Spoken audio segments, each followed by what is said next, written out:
Game 1 victory going over to FPX, and I don't think anyone was surprised by that. No upset coming out for Game 1. Vici were not able to show up, and a lot of it was attacking the bottom lane for FPX, which allowed them access into the mid stages of that game. Yep, Zyrakan gonna have to shove in the lane. Now, the one thing you have to look and remember if you're the audience is, of course, the Swain matchup alongside the Alistar is great pick potential. So It was crucial for Alex to be in the bottom side early, which he was. I think Alex had a phenomenal game this time around, being in the bot side early to make it so he just saw 0-3 start. I suppose 1-3 because the counter gank came in through from the opposite end. Swift did a good job being able to match it, but ultimately Alex had full control in the bottom side of the map, gets Rift Hero top side, and was able to just run away with that early game advantage. Which was key. We already talked about how important it is for Alex to be on this roster because he's basically support to Cool, assists him to assist the team. Yep. And he picked up MVP after that match as well, and rightfully so. He was the catalyst for FPX's success in the ganks that came out very early into the match. Yeah, I love the fact that he would immediately segue his bottom side pressure to top side because he already did his job there. LWX was fairly confident with the lead that he had in that portion of the map, so going to the top lane, you saw Gimgoon pay it forward. Yep. The pressure that he had, ultimately, then he would use his ultimate ability, Clyde, charging towards the mid lane. I felt like everyone was in tune. The practice that they had coming into the set is paying off, at least for Game 1, that it felt very fluid for Alex. Yeah, Alex has been adapting to the FPX lineup. Still has some things to iron out moving forward with the rest of FPX, but this is a perfect match for them to actually start doing that because Vici currently bottom of the table, didn't put up that huge of a resistance during that game itself, and didn't look good for Vici because it was from start to finish where there were mistakes as well as just no plays being made on Vici's side to try and get back into it. Yeah, and I think I'm not going to immediately blame anybody other than to communication. And I'm getting communication that's some beatboxing happening. No, but anyways, it is communication. On Vici's side, that the bottom lane dying really early on without the help of Swift. Communicating where is Swift actually playing, because even if you have the bottom lane pressure rolling through, you need the help of Swift if you're going to be doing at least providing the early pressure. So you ever find yourself 0-3 early on in the game, you only have yourself to blame. So Snow had a rough one in Game 1. Didn't have Swift as much as he would have liked in that first match, but you know, they're going to get some support from the beatboxers going into Game 2, that's for sure, Raz. It is Vici's Fan Appreciation Day today here, so they are celebrating at the Shanghai Superbrand Mall. Unfortunately, the first match is not one for them to celebrate about, but going into the next match, what do we hope for change for Vici going into Game 2 to try and cause an upset against FPX? I felt like the Talon pick immediately. Yeah, this is going wild right now. I'm telling you, this is going to be slick. So at least this is going to power them up. And this power should go straight towards Caveman, who I thought had actually a really good Game 1. Felt like his pressure that he was taking from bottom lane going to mid lane, it was paying off. The first kill that they got on to Cool, excellently played from him. And then it should empower Fire Rain. Those two should be playing well, and hopefully the energy that they have coming through this one and a little bit in Game 1 can transition into Game 2. Yeah. What do you think should change for their picks going into Game 2 at least? Because if they need to change their play style, they might have to change their picks. I know you really like their composition going into the first match at least. You have to be hard on this team. You really have to be. If you're the coach, you can't say, oh, I'm going to play to your style.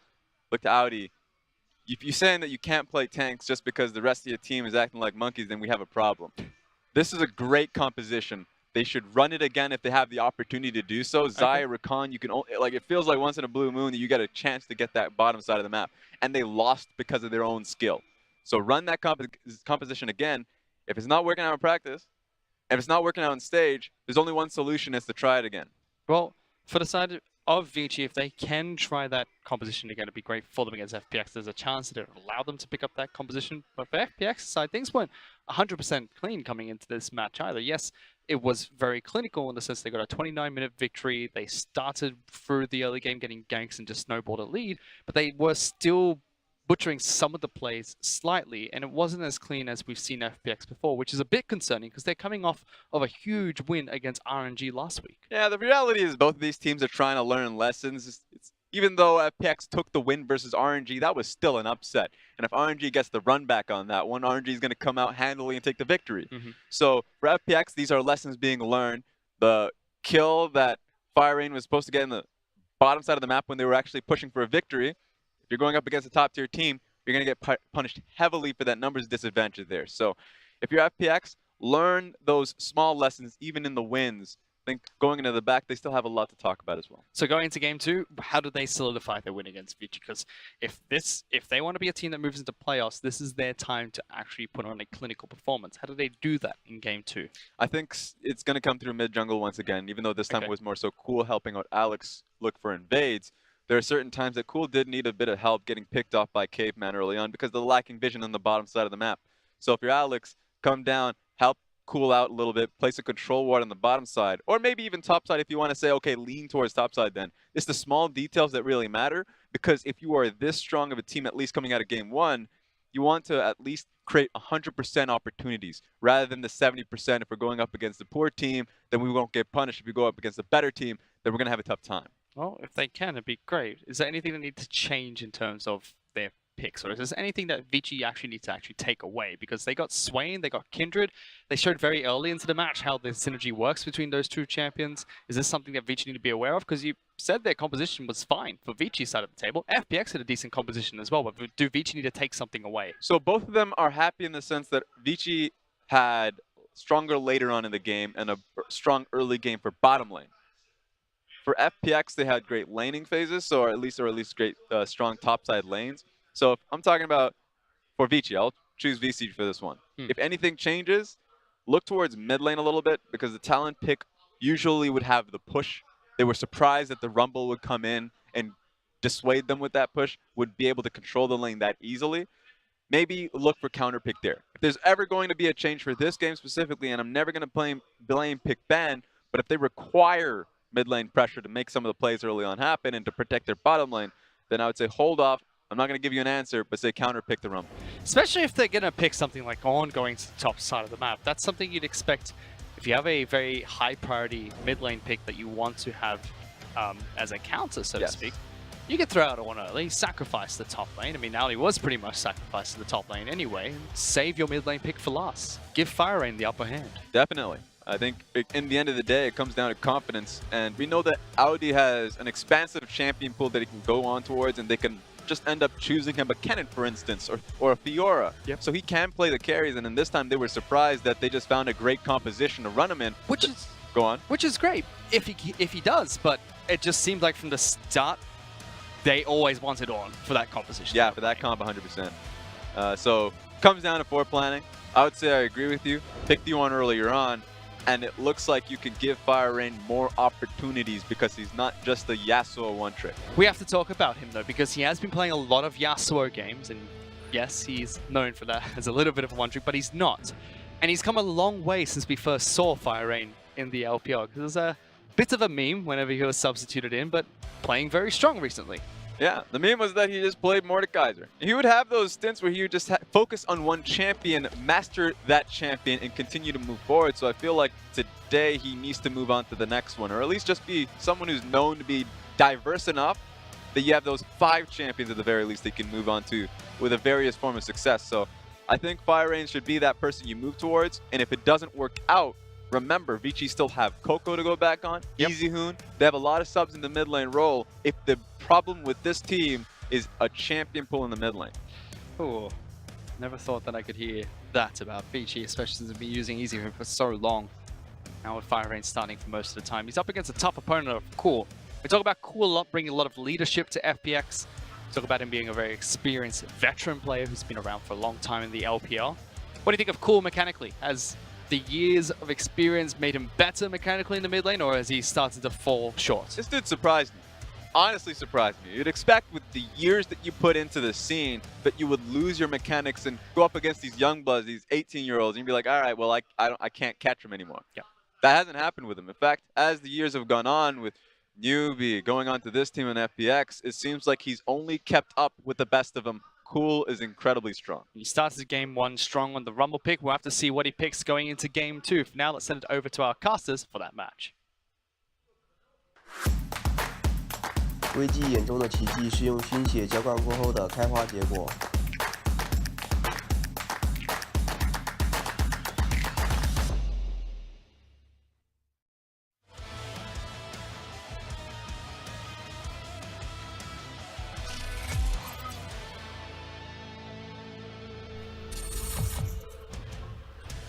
Alright, we're getting into Champions Legs, and once again, I have the voice of God.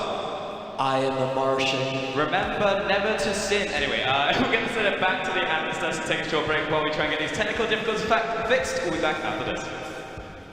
It's quite simple! Just stop being underwater when you're casting League of Legends! I'm surprised they can talk when they're under there. I thought you were the fish. Yes, exactly. That's why I'm not underwater. I know that you're not meant to be there when you're casting the game. What the heck is going on over there? They've lost their marbles. Yes, they have. They've created some powers. They are basically Aurelion Sol right now, trying to cast the LPL. Well, let's take a look at the bans that have come through.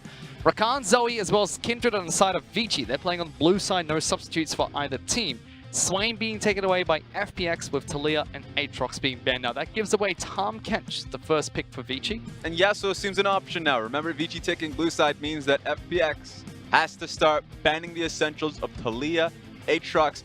Feel like they don't have to ban Nocturne apparently, as they just took away LWX's own Swain. So they felt like Swain was a big priority on the bottom side no matter who had it. Let's talk about Swain. He is a huge priority pick. We're not going to see him in this match, but it seems like he is shaping every meta in competitive League of Legends. He just has the pick potential that you saw what happened in Game 1.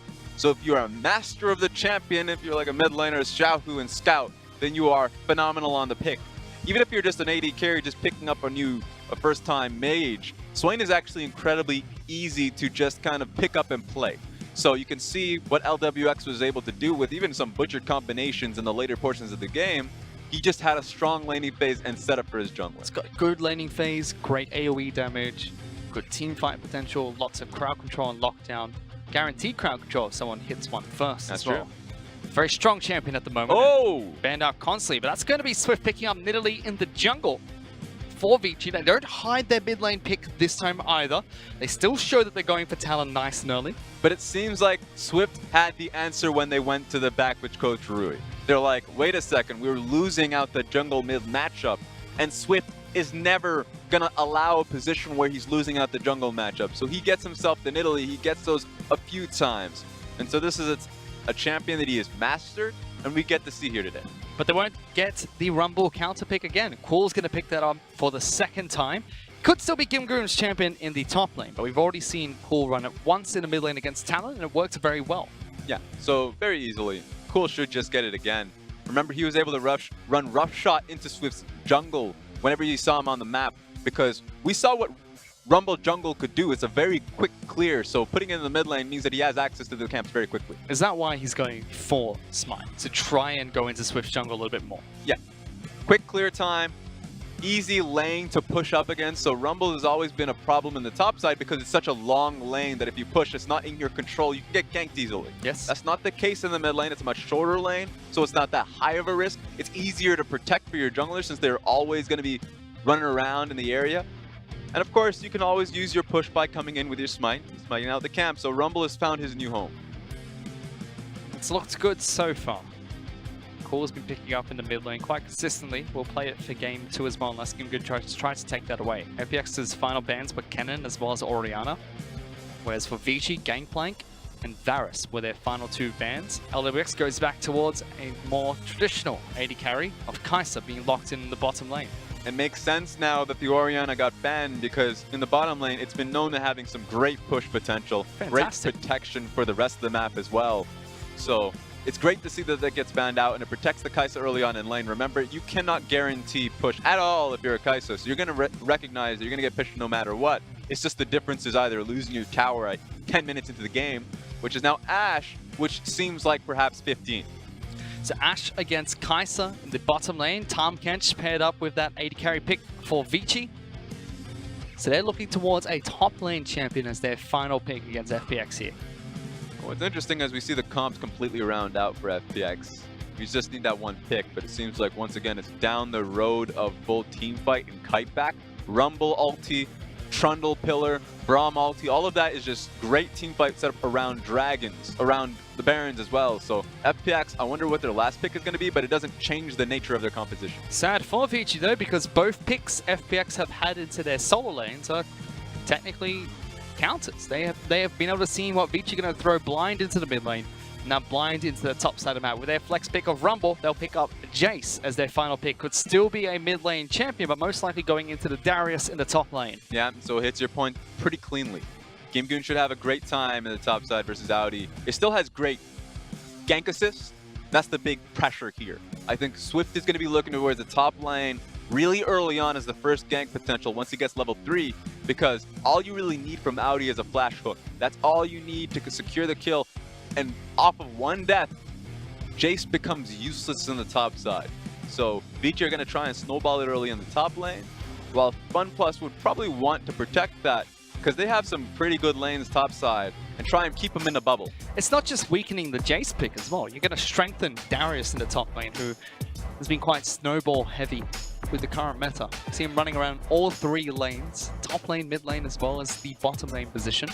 Yeah, and I'm sure we're going to hear from Clement, but I hate Darius. Why? He's the champion that doesn't matter how far behind he is. We've seen games where he's 0-5 and he gets into a team fight, and all you really need is that one stacked target before you start dealing maximum true damage.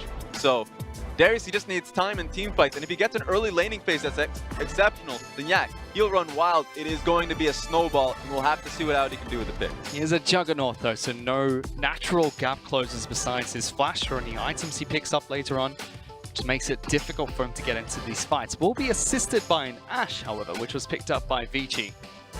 So they do have some consistent crowd control coming out from their bottom lane, but on the top side of the map, none whatsoever. You've got an Apprehend, and that's it.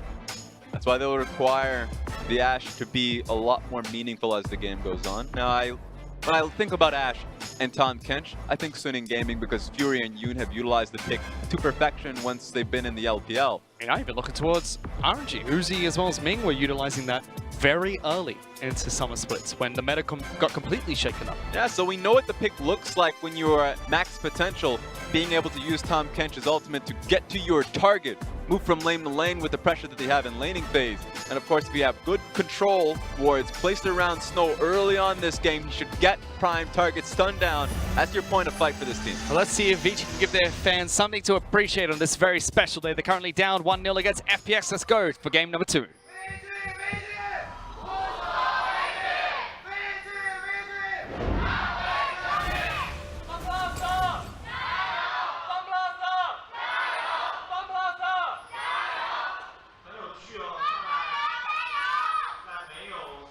And we're on to the Rift once again for Vici versus FPX. Once again, apologies for the technical difficulties, but we are getting over them, and so are the teams. So we're on to the Rift, and I know you and me were talking while the other guys, the Ancestors, was taking the champion select. So I guess it's we've got a bit of time to talk about how we think these comps are going to go. Yeah, I feel like Vici is just all inning on their early game potential. They have Swift on the Nidalee, the champion that's made him famous, and a champion that he hasn't lost on so far this split. So definitely going for comfort, wanting to hang into the game early on. Rocking that 100% win rate. And I'm not going to say how over how many games. 2, by the way. Anyways, Vici right here, you're completely right. It feels like they are spearheading in the early game, though. They're trying to front load, I guess is the right word. So they're trying to win the early game. And you were also saying to me, Clem, that you feel like they have a bit of late game potential. Like you got the Ashe initiate, and then it actually gives way for Fire Rain to find a potential flank. Yeah, so Vici do have a chance in the late game. They do have a lot of early damage and a semi-tank in the Darius. And Alex is just losing out in the early game so hard, they accidentally reset the blue buff. This is double bad. Okay, that could be even worse, but yeah.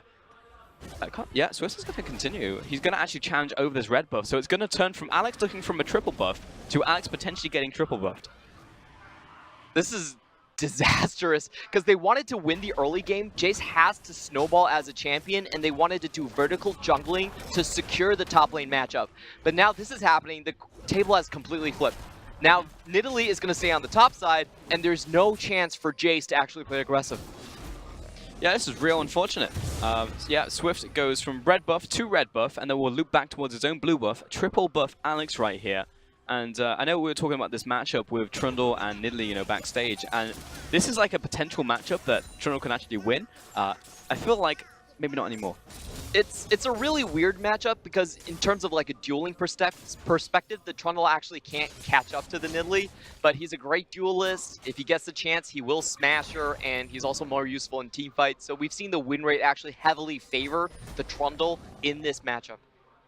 Yeah, now the knock-on effect is that because Swift controls the top side of the map, that's also going to be really nice for Aldi. Now, he's facing down a Jace, and theoretically, this should be a fantastic matchup for Jace in the same way it's a good matchup for Quinn. Because Darius walks up and he's like, apprehend, and then Gimgoon's like, E, and then the Darius loses.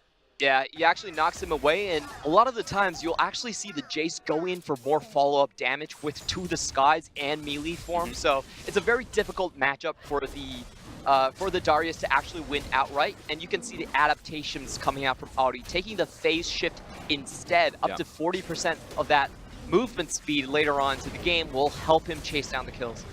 It will, for sure, especially in those team fights. But really, he's hoping for a screw-up or a miracle in top lane if he wants to win that matchup 1 versus 1. Because basically the way it works is he doesn't get the time to actually hit with a crippling strike, meaning he can't actually follow up on top of the Jace once he's apprehended. It's on the Jace to have messed up or to be in range form and not have actually gotten the chance to transform. So it's actually quite difficult for him to do anything. However, as we said, the fact that Swift is on the top side of the map gives a lot of security to Aldi to do pretty much anything he wants. And you can actually see in the farm right now, he's basically even, as Swift is looking towards his mid lane. Good dodge. Yep, dodge out of that one because there was a control within the bush. Swift was just seeing if he could just find that one. Unfortunately, Swift is going to be a little bit late to the Raptor camp. I'm not sure who actually took the large Raptor, but it does look like Alex is still suffering quite heavily from the CS. 2 camps behind already. Yeah. And he's got that timer down. Swift is now going to contest every single Raptor from this one on. He will do, 100%. And to be honest, oh, there we go. Doesn't even feel like he needs to Thundering Blow right there. But that's basically how it goes. Aldi and any other champion right there, if that wasn't Jace or Quinn, he would have messed them up. You know, underneath tower, crippling blow, follow up with the Q, the auto, and that's probably like 4 to 5 stacks, and then they die. But because it's Jace, doesn't happen. Gimgoon keeps his cool, knew that he was in tower range, just lets his backline minions do the job. So actually wins out on the trade a little bit. Yeah, very nice. Just understanding how that matchup goes, and this was, of course, a pick into the Darius in the top lane. Now, in the mid lane, Fire Rain once again drafts the Talon. Coming in here with Core, the follow-up, and there's the combo. Gimgoon, lower mana, though, and actually this is a bad situation. He has to either win this one or look to run away. Looks for the front last auto attack, and Gimgoon comes up big in a 1 versus 1. And Gimgoon also timed that quite perfectly. You could see it was very close to 6. There was a chance that if he took that entire minion wave, he would have had that minion lead as well. So very deep planning coming out from Gimgoon, keeping the distance correctly. And, you know, poor Audi had a rough early game and gets camped by Gimgoon in the brush. So this actually cancels out a lot of what happened in terms of the early vertical jungling. 100%. And I mean, we can just see that one more time, but Gimgoon, he knows exactly how much mana he has, and he also knows that he's going to ding 6 off the back of this trade.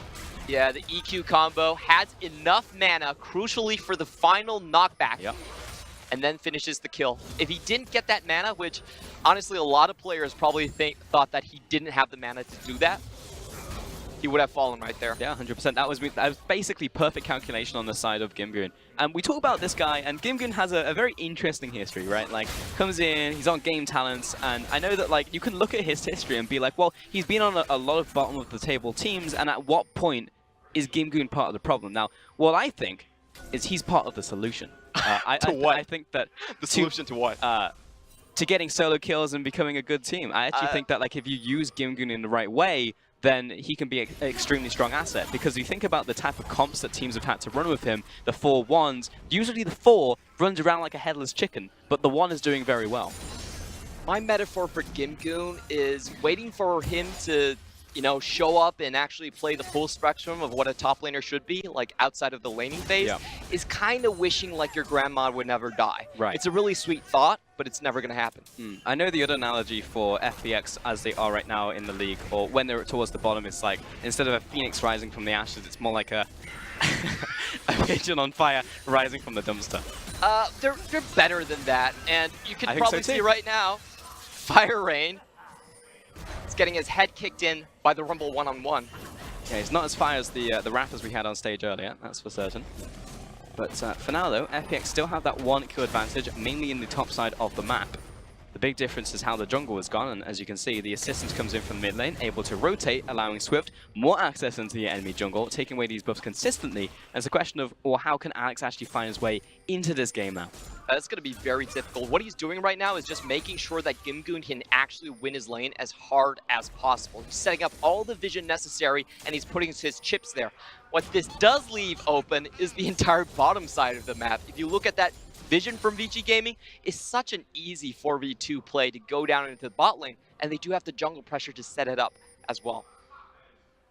If Irene just moving top side, seeing if there was a control ward in that pixel brush, not going to be the case, so he walks down catwalk, moves back towards the mid lane.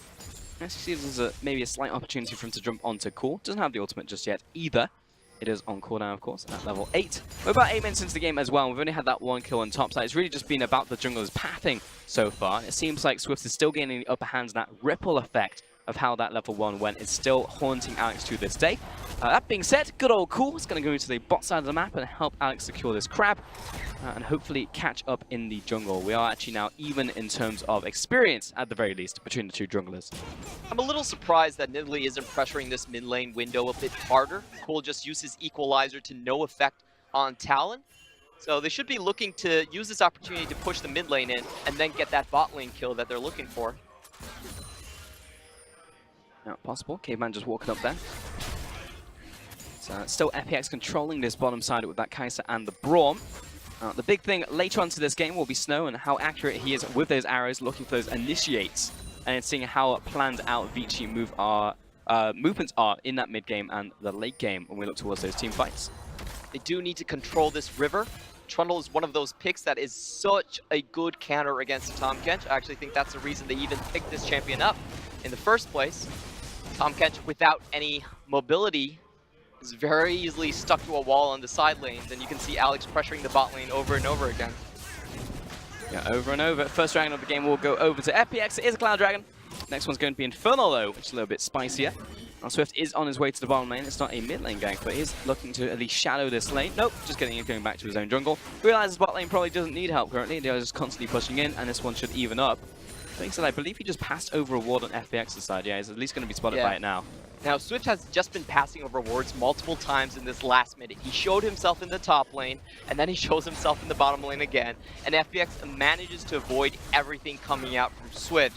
I think it's a bit unfortunate because I think a lot of these wards could have actually been avoided. Like the top river ward where he showed himself, that could definitely have been called out by Audi. I don't feel like Swift needed to expose himself so many times, and you can see how FPX is playing. They're completely aware of the situation. Trundle is even there to help if Swift tries to go for a dive. I mean, look at the Rumble. He's also there. Everyone is ready for the rotation and to lock the Nidalee down if she looks to do anything in the bottom side. LWX and Crisp sit underneath this tower looking for a potential aggress, but Swift, he thinks he has the upper hand. He's about to launch out of the brush, lands the Javelin onto LWX, but here's the counter gang coming in from Alex. How good is it? Well, they just choose to back away. Really good pillar coming out from Alex, blocking the path of 3 members on Vici Gaming, and the entire play fizzles. Vici, they're really so close from completing this play, but I really do think they need to play around their windows a bit faster. I felt like if Swift actually took the time that he spent going into the top lane and exposing himself and pushed in the mid and went bot, a lot of this would have been much more successful, but they missed their timing windows. They didn't use the opportunity where Cool did not have his equalizer up, and they also missed out on the ward timing inside FPX's jungle as well. So, you know, just a lot of things not really aligning for Vici, and this is kind of their early laning game problem we've been harping on. Swift, great individual player, doesn't really play well with his team. I think that's it really, right? Because we're looking at this early game, we're like, well, fantastic start from Swift. Triple buff into what looks like another triple buff, moving on to that blue buff. Denies it from the mid lane, denies it from Alex. As actually we're looking towards the two junglers once again, tracking each other. Swift is definitely in enemy territory as the bottom lane is reacting, and Caveman and Snow are definitely not, though they do have the Abyssal Voyage and a global in the form of Ashe's ultimate, but you're absolutely right. Swift doesn't seem to play well with others. Now, bot lane is about to fall, so Alex is almost forced down here. We'll see if Vici can actually force down this tower. Looks to be no, though, because Swift is back into base, as is Caveman and Snow. Now, this will be seen on the ward right here. They've actually been... Oh, no, Caveman has to force the flash right there. Teleport from behind. We'll be able to back up the support. That's a little bit unfortunate right there. Getting an extra flash out of this tower, which should be falling down anyway.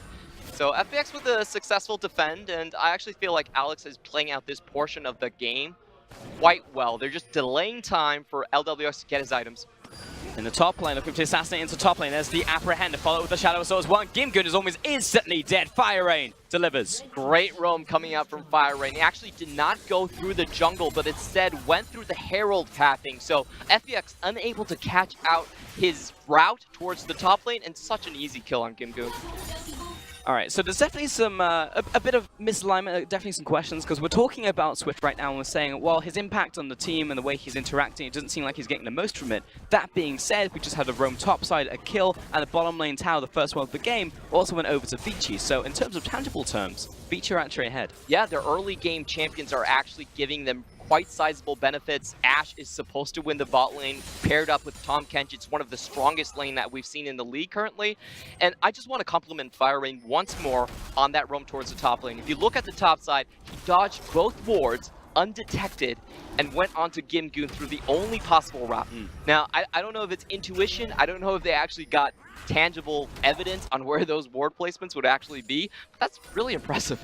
It is, for sure. And to be honest, I'm giving more credit now nowadays to Fire Rain, because before, you know, he was kind of a meme player. Like, it's like, oh, he's the Mordekaiser one trick, and he comes in sometimes behind EasyHoon. Now, the fact that he's been on the starting roster for a good amount of time now, I can actually definitively say that Fire Rain has pretty legit mechanics, and it's actually has some really good pathing. Now, in the bottom side of the map, this is just a constant lockdown onto Aldi. He finds the Apprehend onto the Kai'Sa, lays down the Pineapple, but doesn't even get the Guillotine off. Cool rotates from the mid lane, and that's a crispy kill in the bottom.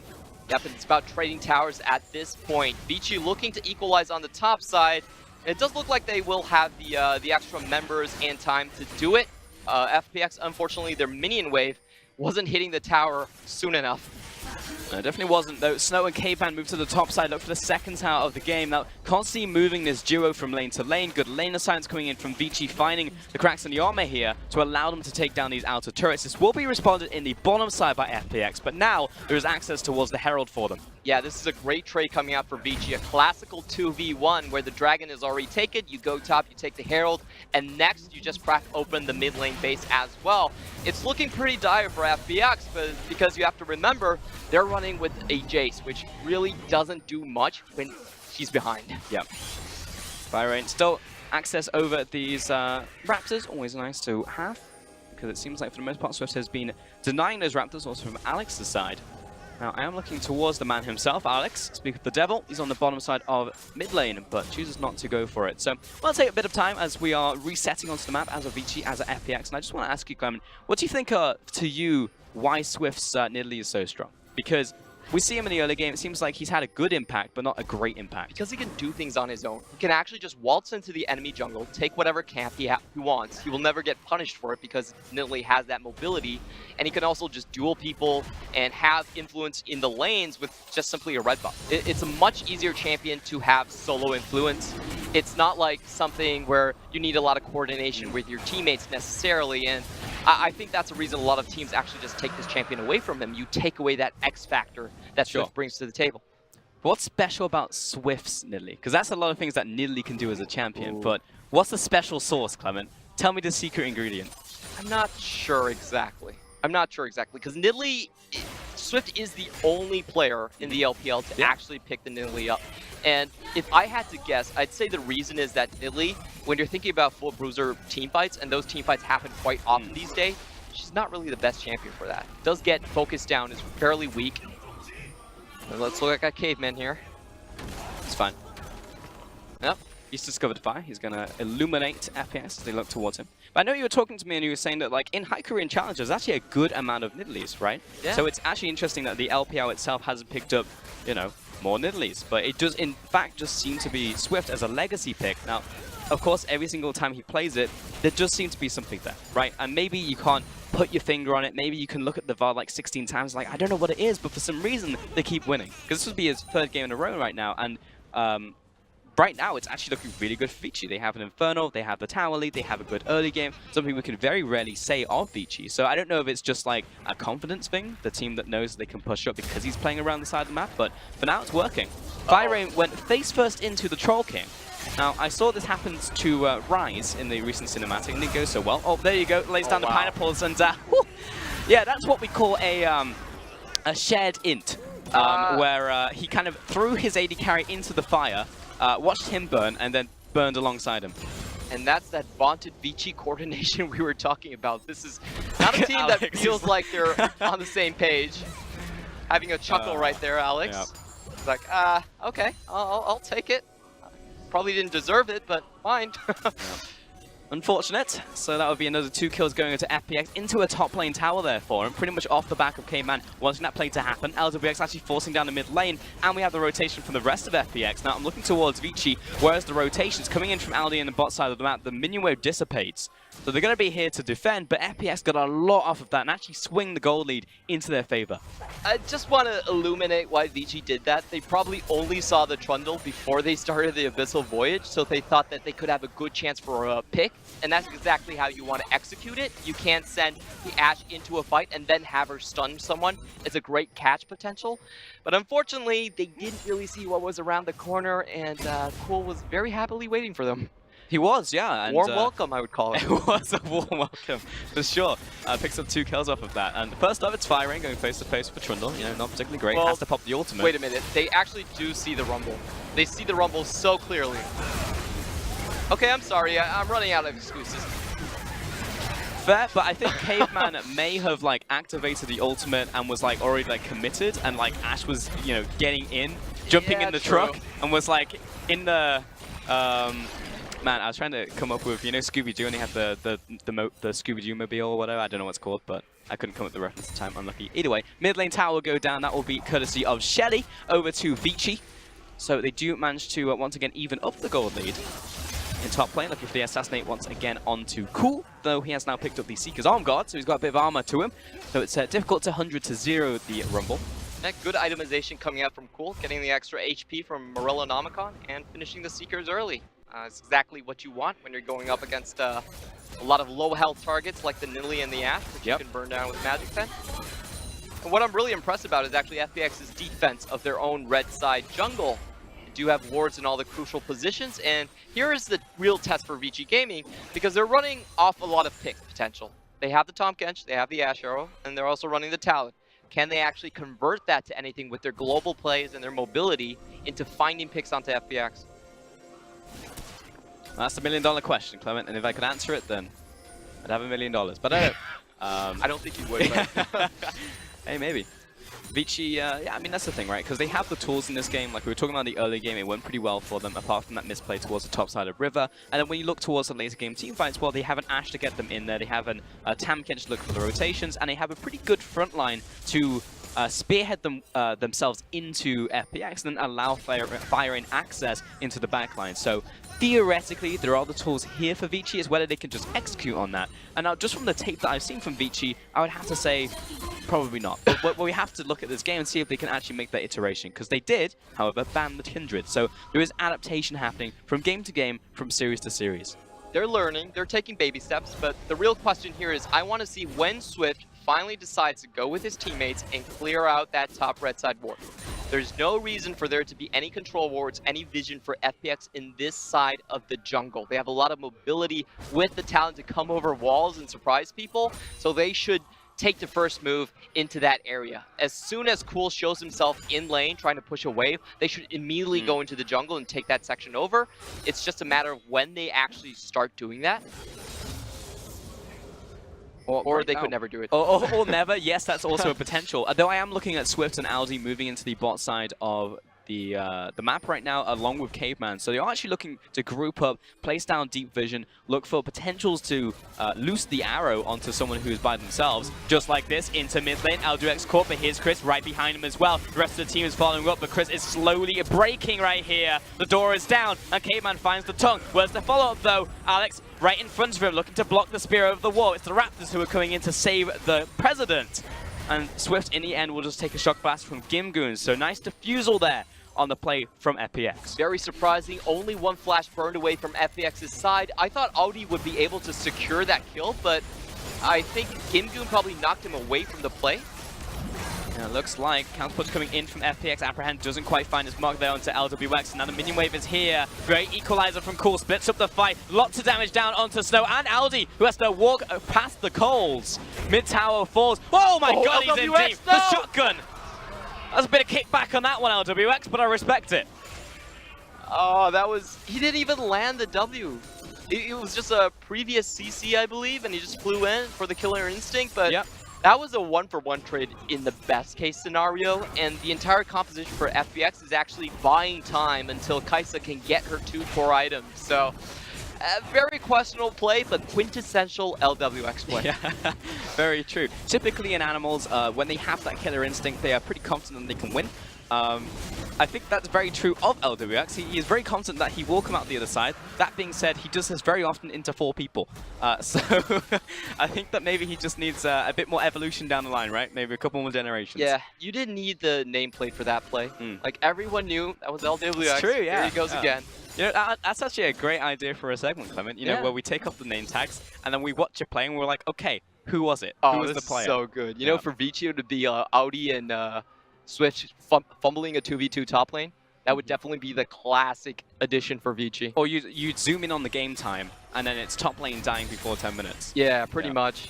Or maybe Fire Rain, like catching on a triple kill. He had a couple good Yasuo plays. True. That game against EDG was actually very surprising for a lot of fans. It was actually our most kill-heavy game in the LPL so far. 51 kills between Vici and EDG. And I actually was pretty hyped about that. I thought Vici was turning a new page. Maybe they were going to become this, middle-of-the-pack team, able to take it to EDG. And those hopes fizzled pretty quickly. But adaptations are happening over time for Vici. I actually think the conversation is very interesting just talking about mid laners, because we were saying like the big plays out from Fire Rain, but if I saw a big play coming out from like an Aurelia, big mechanics coming out, I wouldn't know if it was Fire Rain, Fen, Rookie. I think there's like a lot of good mechanical AD kind of like assassin players in the mid lane right now. It's definitely true.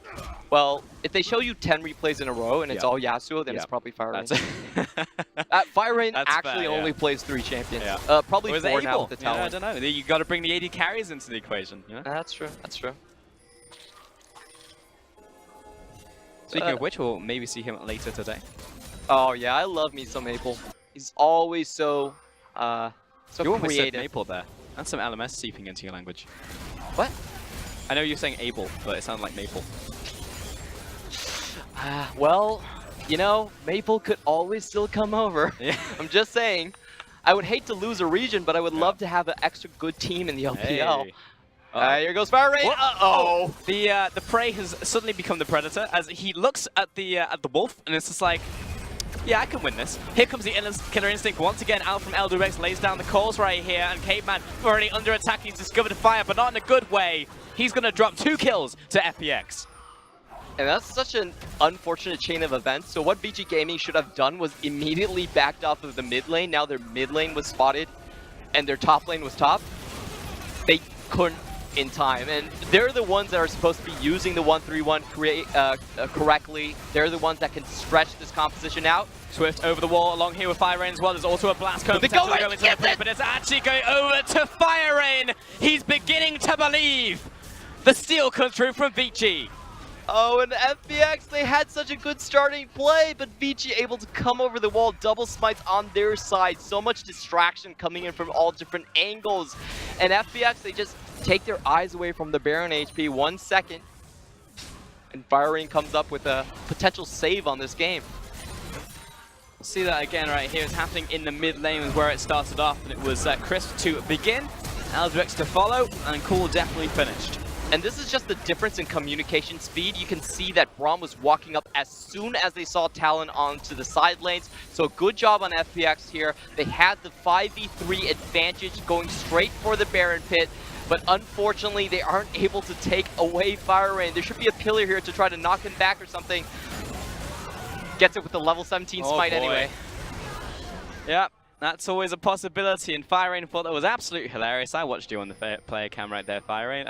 And that's the thing, when you have smites in the mid lane, they can also come in for the potential steal. At the same time, it looked like he and Swift were setting up for like a double burst at like a certain number, but he just jumped in, saw the opportunity, knew they were going, and just pulled the trigger and found it. There's one thing I want to commend Fire Rain on, and it's his persistence in playing the side lanes. He typically has very high level counts and very good CS into the mid-later portions of the game. Sure, he doesn't coordinate with his team as well when they do it, but oh, here comes another fight. Finding catch into the mid lane. It's a catfish. Catch of the day goes to FPX. Oh, great arrow though coming out from Snow. Locks down Gimgoon. He's on the retreat right here and he's blasting Chris, but he's in a bit too deep. Maybe taken after LPX right there. FPX turning around and this is a frenzy right now as we follow Aldi. Gets a kill, looks for the hunt. Slam down, that's the guillotine. Chris trying to run for his life, but he's being chased down by a man with an axe. Here's Cool running away as well in his own battle from the talent, but it's Swift to find another.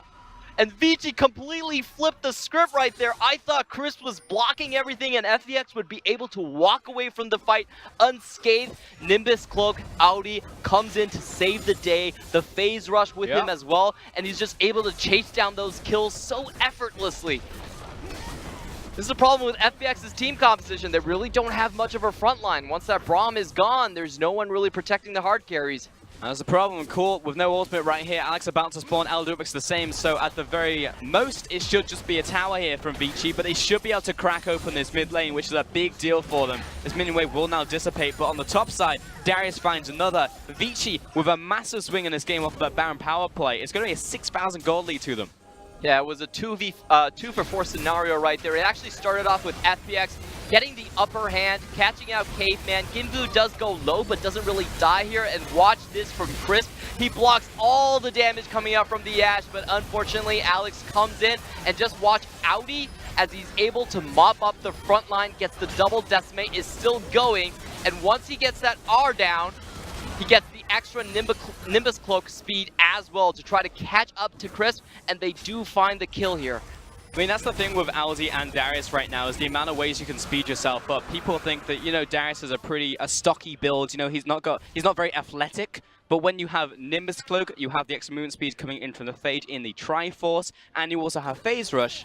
The guy can run the 100-meter sprint pretty damn fast. Yeah, it's a lot of extra movement, Steve. 40% on the phase rush, and then there's extra 100 move speed on the Nimbus Cloak as well. So definitely a very scary thing to start a fight without being able to focus down the Darius. If Darius is the one on cleanup duty, guess what? He's probably going to come out ahead every single time. It's actually the really frustrating thing about Darius nowadays is as long as he survives in team fights and gets to the 30-40 minute mark in team fights, he'll always be a threat even if he's like 0-9. Because as long as he has the items and he has the Triforce, he's got the Sterix, and he moves himself towards a Guardian Angel, that's enough AD and the scaling onto Nox and Guillotine where he's still a massive problem. I'm actually surprised he isn't nerfed, because he's been hovering at around 57% win rate in High Challenger for quite a while.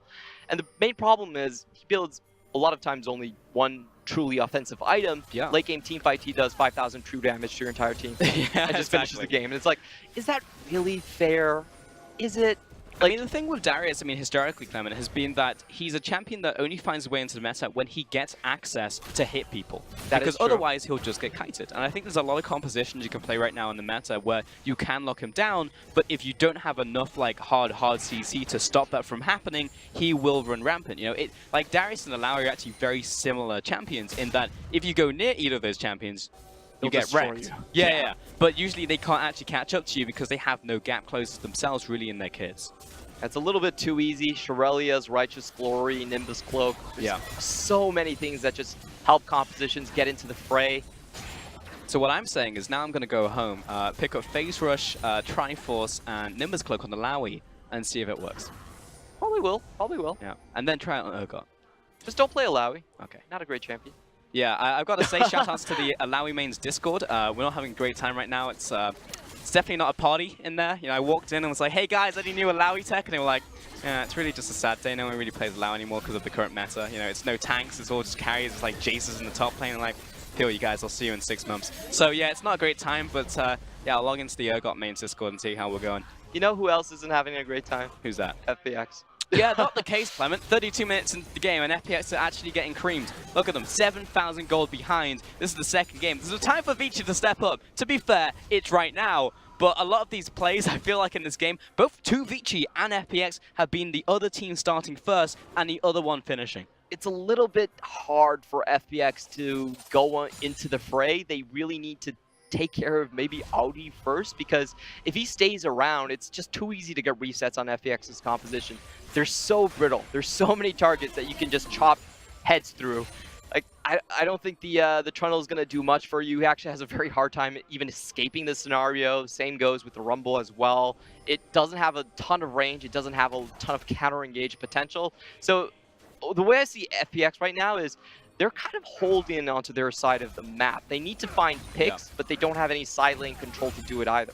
I think part of this is the composition though, right, Clement? Because we're looking at this one and you look at like a mid-game pick like Rumble, a mid-game pick like Jace, and then you have late-game insurance in the form of Kai'Sa, and it seems like right now that's what they're waiting for. It's like, alright Kai'Sa, get all the gold, reach 4 items, and then we'll look for a fight. Because right now in this mid-game, while they've been diving on Vici, a lot of these plays hasn't worked out. You think to the mid lane, they dive on the Tam Kench, didn't work out. Go into the jungle, look towards the Baron, didn't work out. But what they can look for is potential picks. If they can, great. They find a Harpoon, but it's not going to be a kill. And they've also got to think of Fire Rain, who's constantly looking for these flanks. But Swift, where are you? This isn't your jungle. And now FPX, it gives them the perfect opportunity. Look at that equalizer. The follow through as well. In the backlines, Assassinate comes in from Fire Rain, but he's got the perfect timing. FPX, they could actually just go from front to back and demolish everybody on Vici. Killer instinct. Now's not the time.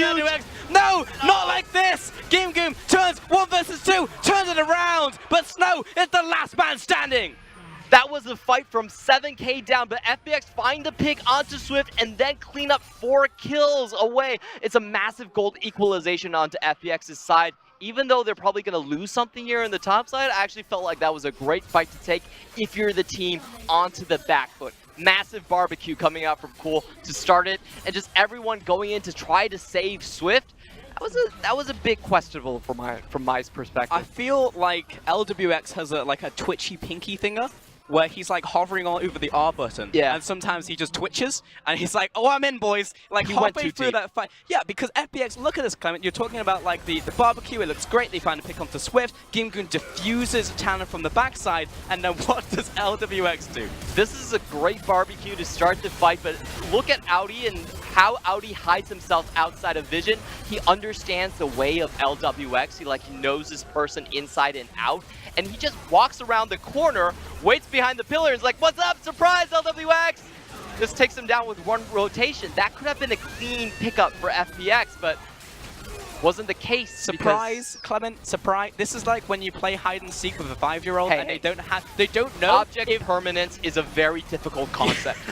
Okay, it's not something that comes with everyone. It's not a natural instinct. He's in a team fight with them, and it's just like, oh, I can't see them anymore. They must not exist. FPX, but here we go again. Once again. They spit him out. It's actually an Audi inside. Oh, look at that equalizer. They managed to deck the Ashe. 2 kills to FPX. They look to follow. Aldi, great upper hand, looks to follow up, but LDX this time has brought a perfect timing. Swift 1 versus 2, and in the backside, Fire Rain goes big. 5-man ultimate goes over to Vici. A triple kill coming in from Fire Rain. They might actually just finish the game here. They're definitely looking for it. 40 seconds on every single death timer. Can they do it? The extra attack speed coming in from Swift should help them take down the base. I mean, right now they should probably pick it up. Fire Rain coming in from the front door, and he does so much damage against towers right here. No one's going to come for another 25 seconds. This game will go over to Vici. When it comes to crunch time, Vici will make it happen against FPX and take us to Game 3. And doing the Zhonya is just a show-off move from Swift, but that's the confidence he has when you give him the Nidalee. Vici finally finding a win for themselves on Vici's Celebration Day. I mean, I'll be honest, wasn't looking at the talent. I don't think FPX were either, and he managed to sweep up everyone in that fight. I just noticed him pop the ultimate, and he just hit multiple members, blasted multiple people at the same time, even though it looked like FPX were winning that fight. Can't wait for the analysts to break that one down, because I've actually got to see who was the hero of that fight and what actually happened, because that was a complete mess, because it looked like FPX were going to win that fight. Cool had such a good equalizer. It was a triple down onto Snow and onto Caveman at the same time. I believe Audi was caught in the scenario as well, but then I believe this is what happened. Talon sweeps in, brings everyone low enough, and you can see Swift kind of getting the executes, following up the kills, and they managed to mop up FPX. I think what FPX take away from this game is that, hey, you might be good laners, you might be good early game, but you probably still want a late game insurance plan. Like, if you are going to give Vici the Nidalee, then don't bank entirely on your early game.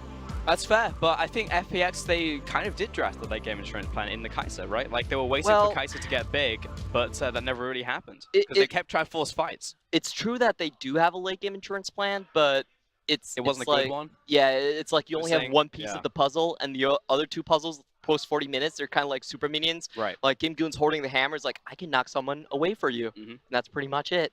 Yeah, Or do you want me to walk away? But I mean, I think the big problem, Clement, was around the mid-game is that they had all these mid-game picks, and they just got diffused every time by Vici. It's like they start stuff, they got to kill maybe on a Tam Kench, but then the turnaround was also really good coming out from the team. It seemed like Vici had a good grasp on how they were going to utilize their comp. Like, Fire comes in from the backside, gets an assassinate, even from the front line. I actually think that Snow did a very good job with the Ash arrows. Yeah, my narrative would be a little bit different. The way I see it was like Vici had a very good snowballing early game. They capitalized on that mess up from level 1 super hard, split the map up. Their bottom lane was pushing the entire time, and they got the mid game early because they got the Herald as well. So those picks from FPX were actually good defenses in my eyes. They were ways to drag out the game, get them a chance to win with LWX's Kai'Sa, and it's on Vici's side that really could have cleaned up the game a little bit faster. You could see the way that they were getting picked off was because of the communication difference between the teams. FPX, they seem to be much more on the same page. Everyone knows that Swift is in that corner, and they seem to share Fog of War